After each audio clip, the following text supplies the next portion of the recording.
दोस्तों, सर्दी का मौसम आ गया है और इस मौसम में डेंगू का खतरा काफी ज्यादा बढ़ जाता है। ये बीमारी एडीज मच्छरों के काटने से फैलती है। अब देखिए, संक्रमित होने के बाद से इसके लक्षण 3 दिनों से लेकर 14 दिनों तक बने रहते हैं। डेंगू की शुरुआत तेज बुखार, सर दर्द, आंखों के पीछे दर्द, जोड़ों और मांसपेशियों में तेज दर्द, थकान, मितली, उल्टी, त्वचा पर लाल चकत्ते और भूख ना लगने जैसे लक्षणों से होती है। और क्या आप जानते हैं कि 10 साल से कम उम्र के बच्चों में डेंगू रोग की संभावना सबसे अधिक रहती है।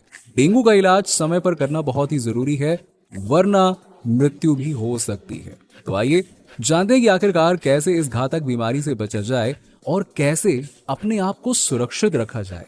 तो दोस्तों, सबसे पहले तो आपको ये बता दें कि डेंगू फैलाने वाले मच्छर सबसे ज्यादा दोपहर के समय काटते हैं। जी हाँ, खासतौर से सूर्योदय के 2 घंटे बाद और सूर्यास्त से 1 घंटे पहले। हालांकि रात के समय में भी डेंगू मच्छर एक्टिव रहते हैं, खासकर उन इलाकों में जहां अच्छी रोशनी होती है। डेंगू के मच्छरों के काटने का खतरा ऑफिस, मॉल, इंडोर, ऑडिटोरियम और स्टेडियम के अंदर ज्यादा होता है, क्योंकि यहाँ पे हर समय आर्टिफिशियल लाइट्स का इस्तेमाल होता है और प्राकृतिक रोशनी नहीं आ पाती है। अब बात करें डेंगू के लक्षण की, तो आमतौर पर संक्रमण के लक्षण 4 से 6 दिन बाद दिखाई देने शुरू हो जाते हैं, जो 10 दिनों तक रहते हैं। इन लक्षणों में अचानक तेज बुखार, बहुत तेज सर दर्द, आंखों के पीछे दर्द, जोड़ों और मांसपेशियों में तेज दर्द, थकान, उल्टी, त्वचा पर लाल चकत्ते और हल्की ब्लीडिंग जैसे कि नाक या मसूड़ों से खून आना हो सकता है। डेंगू के बुखार में पूरे शरीर में बहुत तेज दर्द होता है, इसीलिए कुछ लोग इसे हड्डी तोड़ बुखार भी कहते हैं। कभी कभी इसके लक्षण हल्के होते हैं और लोग इसे गलती से फ्लू या अन्य वायरल इन्फेक्शन समझ के छोटी मोटी दवाइयां खाना शुरू कर देते हैं। देखिए, डेंगू मच्छरों से फैलने वाली बीमारी है और इससे बचाव करना बहुत जरूरी है। डेंगू का मच्छर अक्सर दिन के समय काटता है, इसीलिए दिन में मच्छरों के काटने से खुद को बचाएं। इन दिनों फुल बाजू के कपड़े और पांवों में जूते पहन कर रखें। शरीर को कहीं से भी खुला ना छोड़ें और घर के आसपास या घर के अंदर पानी नहीं जमने दें। कूलर, गमले, टायर में जमे पानी को भी बहा दें। कूलर में अगर पानी है तो इसे भी खाली कर लें, वरना इसमें मच्छर पनप सकते हैं। रात में सोते समय मच्छरदानी लगाना बचाव करने का बहुत ही सही तरीका है। साथ ही दोस्तों, आपको बता दें कि डेंगू संक्रमण 4 अलग अलग स्ट्रेन के वायरस से फैलता है, जिन्हें सीरोटाइप कहा जाता है। ये 4 अलग अलग तरीके से एंटीबॉडी को प्रभावित करते हैं। स्ट्रेन के हिसाब से डेंगू घातक रूप भी ले सकता है, जैसे कि डेंगू हेमरेजिक फीवर और डेंगू शॉक सिंड्रोम। इन्हें गंभीर डेंगू भी कहा जाता है। हालांकि डेंगू का ये रूप बहुत कम लोगों में मिलता है। गंभीर डेंगू किसी को भी हो सकता है, लेकिन इसका सबसे ज्यादा खतरा बच्चों को होता है। WHO के मुताबिक शुरुआती लक्षणों को पहचान कर सही से इलाज कराने से मृत्यु दर 1% से कम हो जाती है। अब अगर बात करें डेंगू के लक्षणों के बारे में, तो डेंगू की शुरुआत तेज बुखार, सर दर्द, आंखों के पीछे दर्द, जोड़ों और मांसपेशियों में तेज दर्द, थकान, मितली, उल्टी, त्वचा पर लाल चकत्ते और भूख ना लगने जैसी लक्षणों से होती है।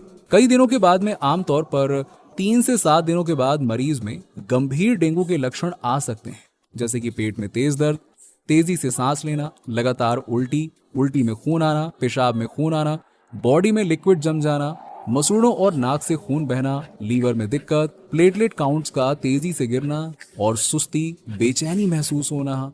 ऐसी स्थिति में मरीज को तुरंत अस्पताल में भर्ती करने की जरूरत पड़ती है और टेस्ट करवाना जरूरी होता है। अगर मरीज को गंभीर डेंगू हो जाता है तो उसकी स्किन और शरीर के अन्य हिस्सों में ब्लीडिंग स्पॉट पड़ने लगते हैं और ब्लड प्लाज्मा से रिसाव होने लगता है। गंभीर डेंगू बुखार से फेफड़े, लीवर या दिल को भी नुकसान पहुंचता है। यस, मरीज अचेत अवस्था में पहुंच जाता है। कभी कभी तो ब्लड प्रेशर अचानक से खतरनाक स्तर पर नीचे चला जाता है, और जिससे मरीज को शॉक लग जाता है और कुछ मामलों में इससे मौत भी हो सकती है। अब जिन लोगों में पहले से कोई बीमारी हो, उनमें गंभीर डेंगू होने का खतरा ज्यादा रहता है। अब अगर बात करें गंभीर डेंगू के इलाज के बारे में, तो आपको बता दें कि गंभीर डेंगू का कोई सटीक इलाज नहीं है। डेंगू बुखार के इस रूप से पीड़ित व्यक्ति को आईसीयू में इलाज की जरूरत पड़ सकती है। यहाँ लक्षणों के आधार पर ब्लड या प्लेटलेट ट्रांसफ्यूजन, इंट्रावेनस फ्लूइड और ऑक्सीजन थेरेपी से मरीज का इलाज किया जा सकता है। अब देखिए, इलाज में देरी से मरीज के कई ऑर्गन्स यानी कि अंग फेल हो सकते हैं, और इसी वजह से, ऑर्गन फेलियर की वजह से, मरीज की जान जाने का खतरा बढ़ जाता है। इसीलिए डॉक्टर्स डेंगू के किसी भी लक्षण को गंभीरता से लेने की सलाह देते हैं, इग्नोर ना करें।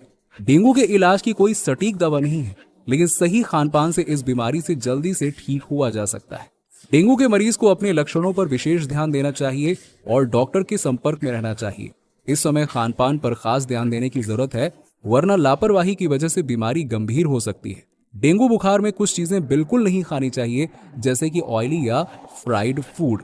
डेंगू के मरीजों को ऑयली या फ्राइड फूड बिल्कुल नहीं खाना चाहिए, बिल्कुल नहीं मतलब जीरो। इस समय हल्का खाना सबसे अच्छा रहता है, जो जल्दी डाइजेस्ट हो और हेल्दी हो। ऑयली फूड में फैट बहुत ज्यादा होता है, जिसकी वजह से ब्लड प्रेशर और कोलेस्ट्रॉल बढ़ जाता है। इससे इम्यून सिस्टम कमजोर होता है और रिकवरी में ज्यादा दिक्कत आती है। मसालेदार खाना, डेंगू के मरीजों को मसालेदार खाने से बिल्कुल दूर रहना चाहिए। ये पेट में एसिड जमा कर सकता है और अल्सर की दिक्कत बढ़ा सकता है। इसकी वजह से ठीक होने में लंबा समय लग जाता है, क्योंकि शरीर को दोगुनी बीमारी से लड़ना पड़ता है। कैफीन वाले ड्रिंक्स, डेंगू में शरीर को तरल पदार्थों की बहुत जरूरत होती है, लेकिन इसका मतलब ये नहीं है कि आप खूब चाय या कॉफी पीजिए। नहीं, इस समय हाइड्रेटेड ड्रिंक्स पीजिए और कैफीन युक्त ड्रिंक से दूर रहिए, क्योंकि ये दिल की धड़कन बढ़ाने, थकान और मांसपेशियों की दिक्कतें बढ़ाती है। नॉनवेज खाने से दूर रहें। डेंगू के मरीज को नॉनवेज भी नहीं खाना चाहिए, क्योंकि इसमें खूब सारा मसाला होता है और ये आसानी से यानी कि जल्दी पचता भी नहीं। नॉनवेज मरीज की दिक्कत को और बढ़ा सकता है, इसीलिए इस समय गुनगुना पानी पिएं और खूब सारा हेल्दी लिक्विड डाइट लें। डेंगू के बुखार में खाएं ये चीजें। डेंगू के बुखार में हल्की और आसानी से पचने वाली चीज खाइए। कोई भी चीज जितनी जल्दी डाइजेस्ट होगी वो आपके शरीर को उतनी ज्यादा ताकत देगी, और ताकत आएगी तो आपकी इम्यूनिटी बढ़ेगी। फॉर्मूला सिंपल सा है। देखिए, डाइट में ऐसी चीजें शामिल करिए जिससे प्लेटलेट काउंट बढ़े, इससे रिकवरी तेज होती है। पपीते का पत्ता, पपीते के पत्ते में पपैन और काइमोपैपिन जैसे एंजाइम पाए जाते हैं। ये पाचन में मदद करता है और सूजन और पेट फूलने की समस्या को रोकता है। इसके अलावा ये प्लेटलेट काउंट भी तेजी से बढ़ाता है। 30 ml ताजा पपीते के पत्ते का रस प्लेटलेट का काउंट बढ़ाने में मदद करता है और इससे डेंगू के इलाज में मदद मिलती है। अनार, अनार सभी जरूरी पोषक तत्वों और मिनरल से भरपूर होता है, जो शरीर को अंदर से एनर्जी देता है। अनार खाने से थकान का एहसास कम होता है। आयरन से भरपूर होने के कारण अनार खून बनाने में काफी फायदेमंद होता है। ये ब्लड प्लेटलेट काउंट को भी बनाए रखता है, जिससे डेंगू से उबरने में आसानी होती है। सदियों से अनार का इस्तेमाल औषधीय गुणों के लिए किया जाता है। नारियल पानी, डेंगू बुखार में डिहाइड्रेशन होना आम बात है। इस बीमारी में नारियल पानी पीना बहुत फायदेमंद होता है। नारियल पानी इलेक्ट्रोलाइट्स और जरूरी पोषक तत्वों से भरपूर होता है। ये शरीर में पानी की कमी को पूरा कर तरोताजा महसूस कराता है। हल्दी, हल्दी में भी कई सारे औषधीय गुण पाए जाते हैं। आयुर्वेद में इसका इस्तेमाल कई बीमारियों में किया जाता है। एंटीसेप्टिक और मेटाबॉलिज्म बूस्टर होने के कारण डेंगू में इसके इस्तेमाल की खास सलाह दी जाती है। मेथी, मेथी के सेवन से नींद बहुत अच्छी आती है। मेथी ट्रैंक्विलाइजर की तरह काम करती है, जो दर्द को कम करने में सहायक होती है। मेथी डेंगू के तेज बुखार को कंट्रोल करने में भी काफी कारगर होती है। संतरा, संतरा एंटीऑक्सीडेंट से भरपूर होता है और इसमें विटामिन सी बहुत अच्छी मात्रा में पाया जाता है। संतरा और इसका जूस डेंगू के इलाज में काफी फायदेमंद होते हैं, इससे इम्यूनिटी बढ़ती है। साथ ही ब्रोकली, पालक, कीवी में मौजूद कॉपर विशेष रूप से स्वास्थ्य लाल रक्त कोशिकाओं को बनाती हैं, जिससे इम्यूनिटी मजबूत होती है और डेंगू बुखार से लड़ने में मदद मिलती है। साथ ही दोस्तों, इसके अलावा मच्छरों से जितना हो सके बचाव करना डेंगू से बचने का प्रमुख उपाय है। मच्छरों से बचने के लिए हर संभव सावधानी बरतें और पानी का जमाव ना होने दें, क्योंकि इसमें मच्छरों के पनपने की संभावना अधिक होती है। डेंगू के लक्षण सामने आने पर या किसी भी प्रकार की अन्य समस्या होने पर दवा लेने से पूर्व डॉक्टरी सलाह जरूर लें। खुद डॉक्टर ना बने। तो दोस्तों, आज की हमारी इस वीडियो में आपको समझ में आ ही गया होगा खुद को और अपनों को डेंगू से कैसे सुरक्षित रखना है। अगर आज की हमारी वीडियो आपको अच्छी लगी हो तो कमेंट सेक्शन में कमेंट करके जरूर बताइए, और साथ ही इसी तरह की इंटरेस्टिंग वीडियोस के लिए चैनल को सब्सक्राइब करना बिल्कुल ना भूलें। मिलते हैं आपसे अगले वीडियो में।